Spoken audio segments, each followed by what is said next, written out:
always tell couples, use I when you're entering into a problem. I don't feel safe with how you spend money. Yep. Or even more importantly, I don't feel safe because you agree on a budget, it goes way over, I don't feel okay. Now what you've done, that's an invitation. You're saying, hey, will you help me? Welcome to this episode of the Rachel Cruze Show podcast. I'm so glad that you're here. So in this episode, we're going to talk about how to manage your money and use it as a tool instead of letting it use you.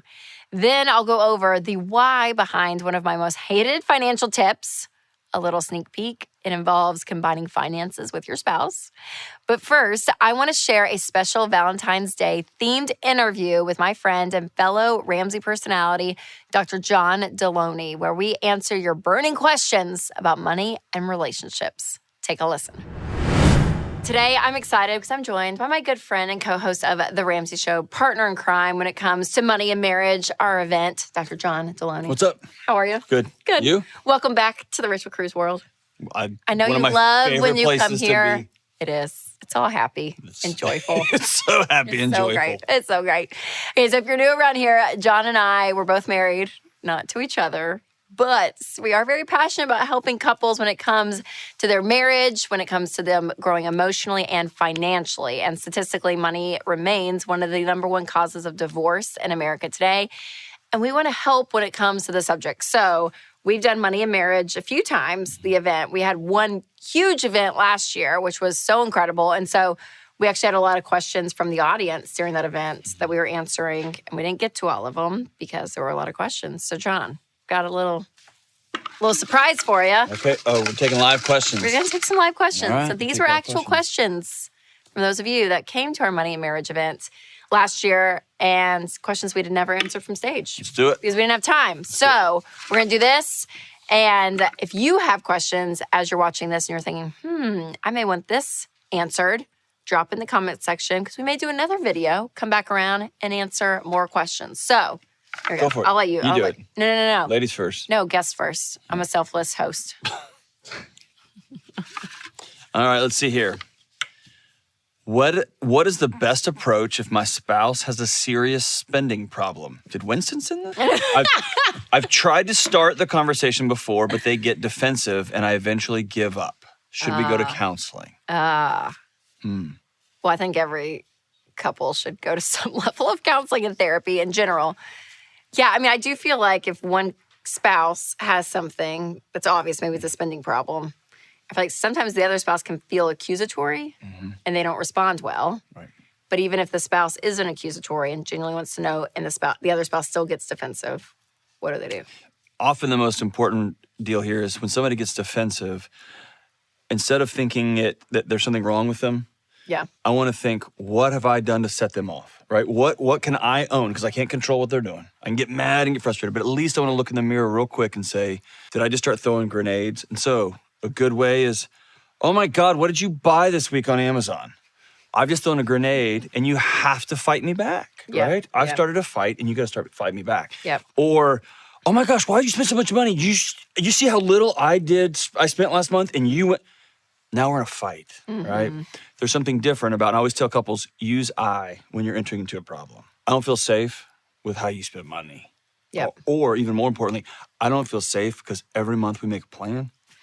We end up spending way too much money.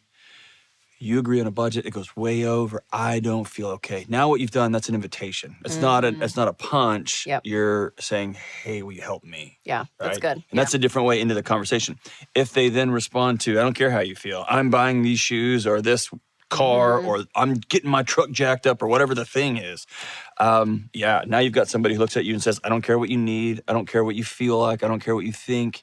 I'm going to do what I want to do. Yeah, your relationship's got some major issues. And I feel like when you approach a spouse, the old Ted Lasso, don't be judgmental, be curious. Yeah. But that idea of like, be curious, ask questions. What's this solving in your life? Yes, in an authentic, real way of wanting to understand them and put yourself in their shoes. And usually that somewhat level of humility helps too. But okay, so good. What's one thing that your spouse has taught you or made you better at over time? Oh man, let's think.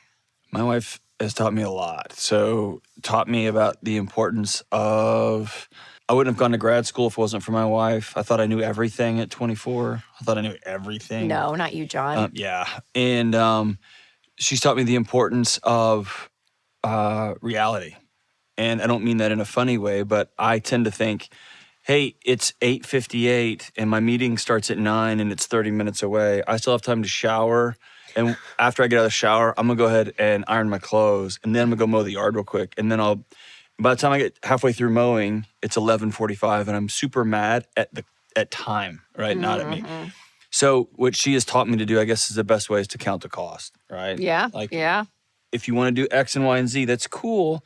We don't have houses for this price in this market, in this location. Yep. It's not real. Yep. And I get mad. It's just not real. So let's Yeah. look over here, right? So I think it's counting the cost. Those two things are big. That's good. That's good.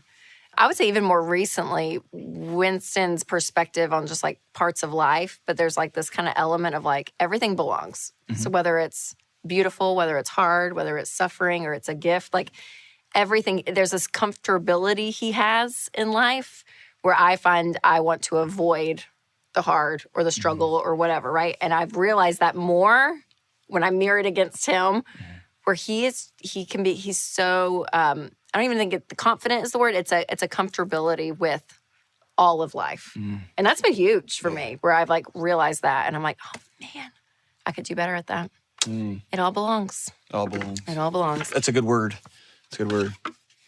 I don't know.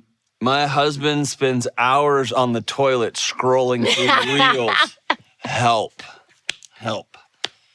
Oof. I have no experience with this at all. I do. It could be any number of things. I know in my house and with the men I talk to, it's the only place you can go where you don't feel like you're doing something wrong. You don't feel like somebody has a problem with you. You don't feel like somebody's demanding something from you. It's a place where you can just go hide and everybody will leave you alone, right? That's not always a good thing, right? It's a place to escape. It can be a Xanax too, right? A place to avoid, to numb out. But that's the most common thing. Yeah. So you can talk about it directly. The second thing is you can look in the mirror and ask, like, are we creating a world where my husband feels like he has to escape from it, right? Maybe, maybe not. After a 12-hour day, I know home is being wild too, but after a 12-hour day, he's exhausted. Is there a way that we can connect before he feels like he's just got to go hide from his family, right? Yep. And then the bigger question Sheila and I have asked before in our house is, what do we want this house to feel like when you get home? And what do we want this house to feel like when she gets home? And how do we build that? And the more we've worked on that solution, my feeling like I need to get out of here, out of my own house, has really diminished. What do you think? Well, it's nice that dads can escape. Moms, here we go. Nowhere, everywhere. They're everywhere. They're everywhere. Here. All right, next. Money stress is still one of the leading causes of divorce. Why do you think that is? And what is the most powerful way to fight against it? What do you think? Yeah, I could see it being for sure in the top because I think money plays a role in our life, that it is a tool to help enhance our life. And when our life and our marriage and things are at a tension point, money naturally is going to be. Because if everything else, if other decisions in our life is feeling like it's just tension-filled, and money is the avenue. Oh, it doesn't enhance. It's like it's an amplifier of what already is. Yes. Okay. Yes. Okay. Yeah, I probably didn't explain that well. That's one of the reasons I think. I think the other is that we're really bad at communicating about it because I think it can be a really sensitive subject. And so when you feel like, oh no, this is the way I feel like money should work, or how I see money, my habits around money, my knee-jerk reaction of how to do this with money is this way and yours is this way, that feels so foreign to me. And if I don't have the tools and the capability to even communicate that, naturally that's going to cause stress and tension. Yeah. Yeah, and I think how opposite we are. We talk a lot about, you can tell a lot about somebody by their calendar and their checking account. Yes. And there's something very personal about what I think has enough value for me to part with my money, right? And when that comes into conflict and you don't have the tools how to talk about it, how do we align goals? My mom did it this way. Well, my dad didn't do it this way, so I'm going to do it this way. Yep. It just throws it all into a big pot, Yep. right? And then you've got granddad telling you, if you rent, you're an idiot. And this guy saying, well, you got to drive a new car. And you have so many other voices too. and it just creates chaos. Yeah, and when it's mismanaged money, which when we look at the stats, sadly, that is so common in our world today, then there's usually less of it. So there's not a lot of margin. And so when you're stressed about having to literally pay the rent or the mortgage, put food on the table, that's going to cause a level of stress. And again, whether it amplifies everything or it's the first indicator that everything else, well, we can't do this, then we can't do that because of money is tight, then our life doesn't look like the way we should. And there's a lot of shame around that, right? I wanted to be able to get my kid these shoes, and because the bonus didn't come through or my hours got cut, I can't. Yep. What does that say about me? Yeah, and who then I am. Spouse gets like, oh, I got the new whatever Taylor Swift t-shirt or whatever. I don't know, that's what she's always buying. But like, I got the new thing. Man, that shame plus that lack, that scarcity, that's just combustible, right? Crazy. Yeah. All right, last one. We'll do one more. I know you recommend using every dollar for a monthly budget with your spouse, but I hate numbers, and my wife is naturally good at them. Can she take the lead on that and just fill me in? Yeah, I would say to a degree, yes. I mean, I always want you guys to be a team, but there's always going to be one person who's better at it. In our house, it's Winston. Like, he naturally loves doing that. And we, like, sit down and we look at last year, we look at this coming year, and he, like, writes down the trips we want to go on, any purchases we have, any goals we have. I mean, like, he, like, goes through. What's it all going to cost? And then he does the Excel, and he just kind of like, and I'm like, go for it. You just, you tell me what to do. So naturally, someone's going to lead it because they enjoy it more than the other spouse. And I think that's great.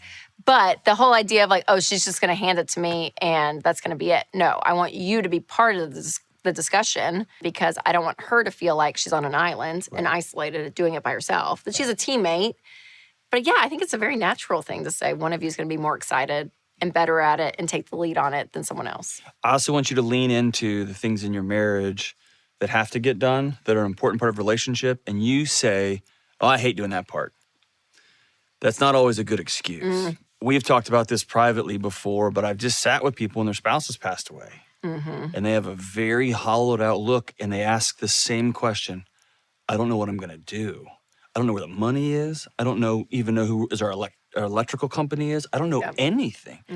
And so even if you hate it, that's not a license to just do nothing, right? That's a license. That's a signal to you.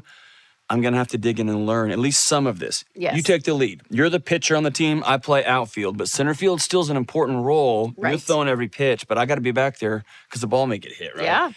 If you ever have something in your marriage, you're like, that's actually something you got to lean into and head towards, not away from. And John, honestly, Winston and I had this conversation. It was probably maybe a year or two ago, but I ended up looking up and being like, I have no idea what is direct deposit. I don't know what bills he like physically opens and pays or which ones go out or when to do this or when to do. Oh, yeah. I mean, I looked up because he just pays everything, right? He does it. And I'm like, oh, my gosh, I teach this every day.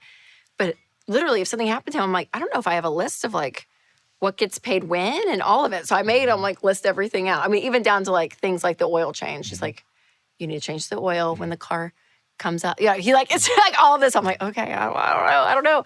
Because it is helpful because you can get in a pattern and a rhythm that, you look up and you're like, we're on the same team and all of it. But even the tactical side of money, you guys, be in the know on both of you. Passwords, accounts, I mean, all of it. Yeah. I remember sitting with a couple who the husband had passed away, and it was the older couple. And he had taken care of all the banking stuff. He was the only name on the account. Inside that account, she could see it, how much money was in there. And they said, after we get the death certificate, after we get this, after we get They have to go this, through everything. then we'll be able to release this money to you. And she looked at me and said, I have to get groceries. And it was so scary because there's all the money and it is technically yours, just not yet. Not yet. And nobody knew how to do any of it, right? Oh, it's so crazy. And so it's just the important, and it's not always somebody died. It's that sense of that gnawing thing in the back, like, I don't know. You feel like you're losing control of your own household. Yes. Or you feel like you're living in somebody else's house, right? Yes. And so there's just something settling about, I don't love numbers, but I know how to do them when I need to. Yes, right? I know. I think that's important. And it is funny though. I'm like, and for those of you that are married, or maybe you have a roommate that like is good at stuff and you guys kind of tag team. But I just think about even us. I'm like, there's stuff that I do that Winston would have no idea. Like he's like, oh my gosh, I dropped the ball. We had all this snow in Nashville. He walks in, I'm like reading. He walks into our room. He was like, what noise is that? And I was like, I don't hear a noise. He's like, Rachel, I hear, oh gosh, the faucet. And he like ran outside and it froze, but he was hearing the water, that leaking in the, I don't know, all of that. I was like, oh dear Lord, if that was just me, it would have been flooded. I would have no clue. I wouldn't have even known there was a But on the other side, I called my wife today.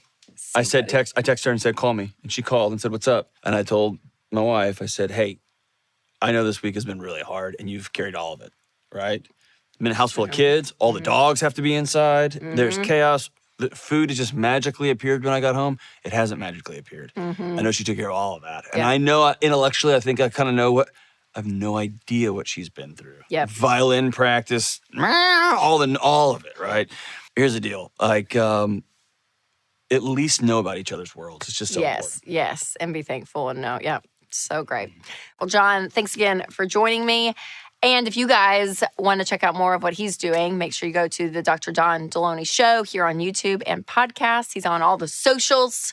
I encourage you, if you are married out there, you want to better your marriage, come hang out with us in Nashville this October because we are talking about the real stuff, you guys, everything from communication and budgeting, intimacy, all of this. But this October, we are doing another money and marriage getaway here in Nashville. Come hang out with me and John.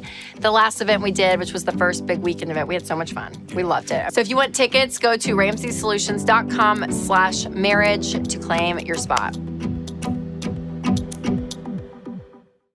Hey guys, it's Rachel. The new year means that we're all looking for ways to trim our budgets. And if you want an affordable healthcare option, make sure to check out Christian Healthcare Ministries.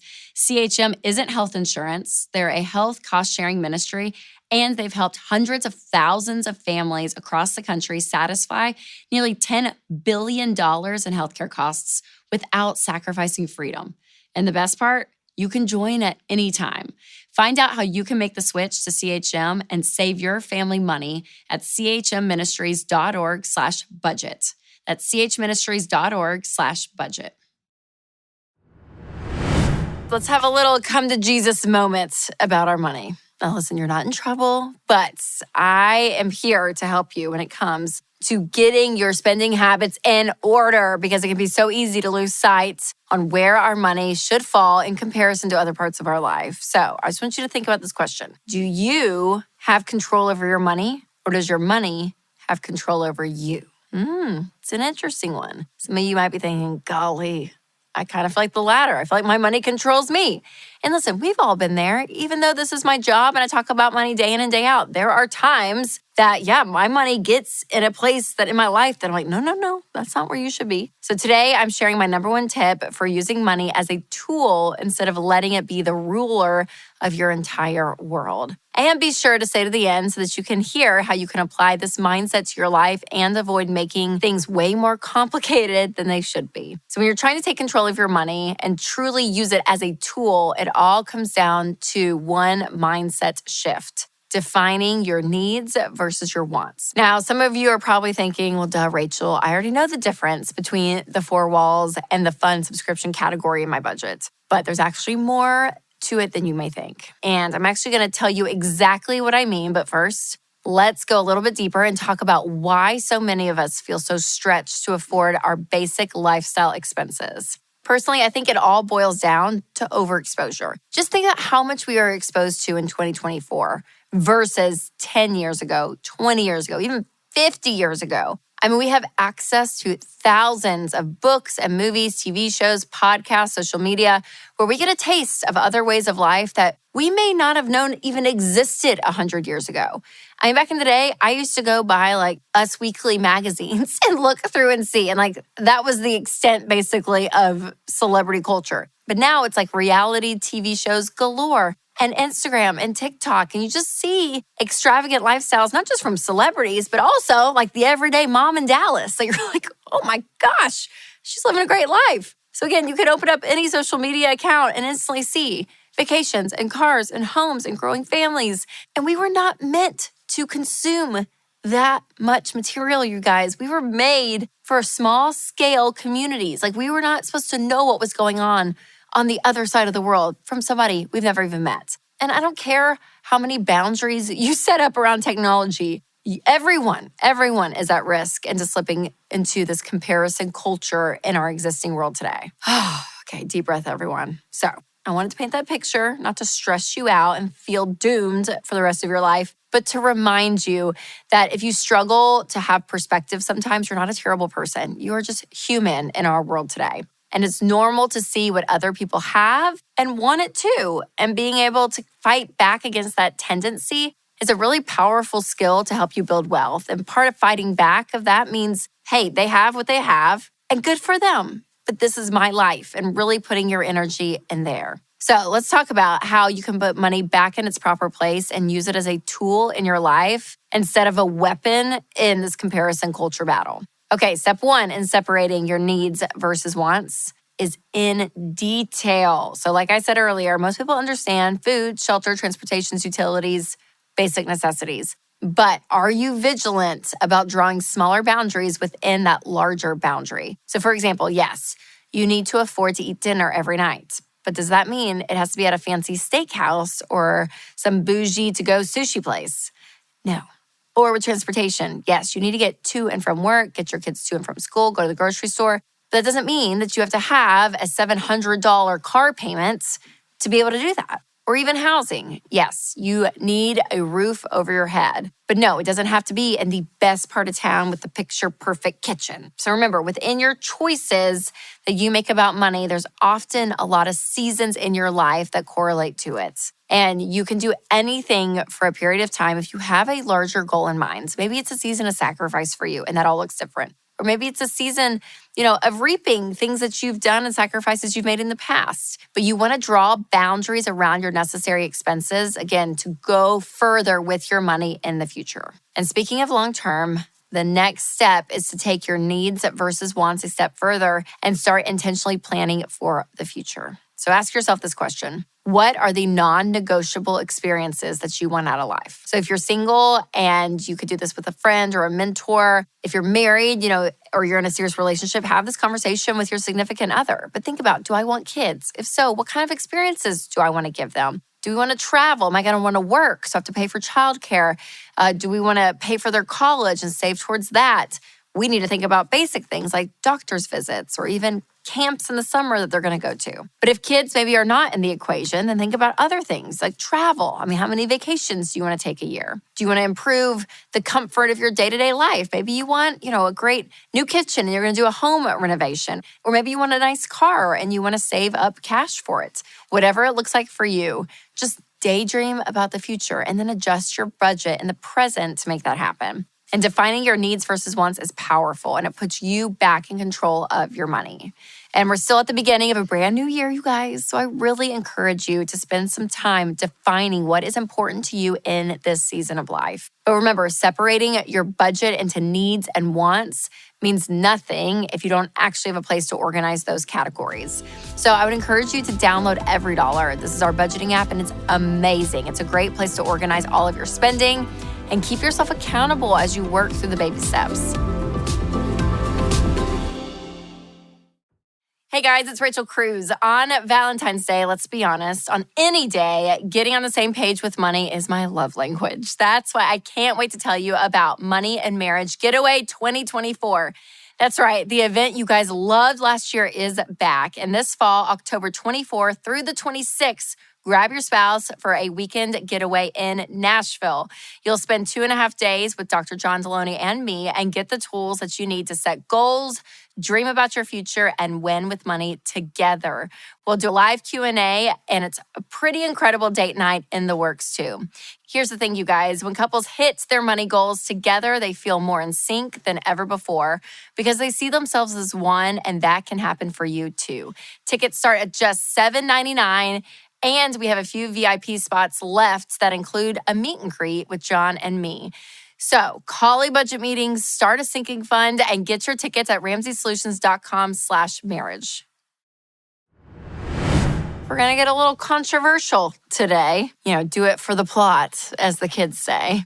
Obviously, talking about money, it can be complicated regardless of the topic. But one of my most hated pieces of financial advice by far is when I tell people to combine their bank accounts with their spouse. I know. I mean, what a crazy suggestion that is. And maybe, we can go even further on the topic, but obviously there are some exceptions to this rule, okay? So we'll just say it off the bat, okay? If you are in an abusive relationship, if you've dealt with financial infidelity, if you're married with someone with a crippling addiction that they're not taking care of, there are certain circumstances for sure that you want to protect yourselves.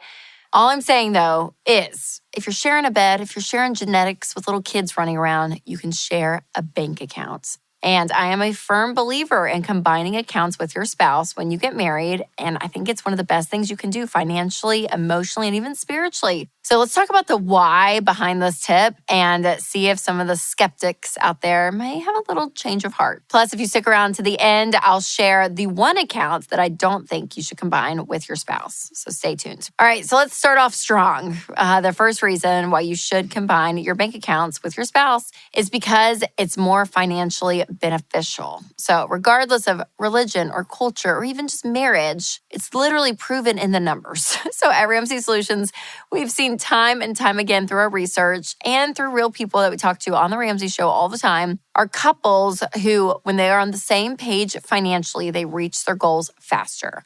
When two people have a united purpose, there's more accountability, there's more discipline, and if you're both making income, it's more money coming together. And so when you look to say, hey, we are just gonna get there faster and do things bigger and better, when we say, yeah, we are all on the same team, let's put it all in one pile, figure out what we want to do with that pile of money, and you get there so much faster, okay? So that's rule number one, reason number one. Now, reason number two, why I think it's wise to combine your finances with your spouse is just for the practicality and simplicity of life. It's way easier to do a budget together when you're functioning out of one account. And budgeting is literally one of the first steps that you need to take when it comes to winning with your money. So again, if you're joining forces, but you're constantly trying to figure out, well, this is your purchase, that's mine, it comes out of here, there. Who has time for that? I can barely get my kids out the door for school, let alone try to split every little purchase between me and Winston. And was that fun money? Was that for the house? Are we both going to use it? No. So listen, when you just say, hey, we are all going to function out of one account, it just makes life easier. It really does. And you can still have your independence when you're doing that because you're not having to ask, for every single little purchase you make, you have a budget and it says, yeah, the Rachel line item. So when I go get my nails done, I'm not texting Winston is it okay if I I have money to spend that month, so I'm going to spend it. And if I want more or need more for something, I text them and we talk about it. Or we look to say, hey, what's going on here? Again, communication there is so key. But any secrecy, of any kind, is an enemy of unity. So be open and be honest with your spouse, even with the little things. All right, the third benefit of combining finances with your spouse has to do with your emotional health as a couple. So it may sound silly, but I promise you guys, sharing the ins and outs of your spending can actually create a lot of intimacy between you. It can be very vulnerable to show somebody, hey, here's what I spent my money on and here's how much I spent. So again, being unified together and actually saying, hey, we can learn from each other. Winston's natural tendency is to save. I can learn from that. My natural tendency is to spend. And he can learn from that and have some fun in life, right? But we want to support each other in who we are, but also know that your spouse can teach you something. So whether you're a spender or a saver, a nerd or a free spirit, everyone has their preferences when it comes to money. But having that built-in accountability with somebody and that they know the ins and outs of your life and what's going on, including your money, that creates a deep, deep connection. Right, the fourth benefit of combining your bank account with your spouse is better communication skills. So kind of what we just talked about. But again, when you're looking through life, which money is a tool for your life, you end up talking more. And Winston and I, we find constantly that when we look at next month's budget, we're looking at our calendar as well. We're like, okay, we're going here. Spring break's coming up in March. Okay, we're going to be looking at that. How much we want to spend on food. How many times do you think we're going to go out to eat? And that's going to play into what food we need to buy at the grocery store, what our trip's going to look like. It ends up just being about life. And so when you really do start to communicate about life and your money, you guys, there is a unity that is created. And so that communication of combining accounts, working out of the same bucket, It helps with just communicating about your overall life in general. Okay, here's what it looks like, practically speaking, to combine your accounts. Number one, combine your short-term savings. So your emergency funds, any sinking funds you have, any funds that are out there that are short-term savings, that are in money market accounts or high-yield savings or a savings account at your bank, combine those together.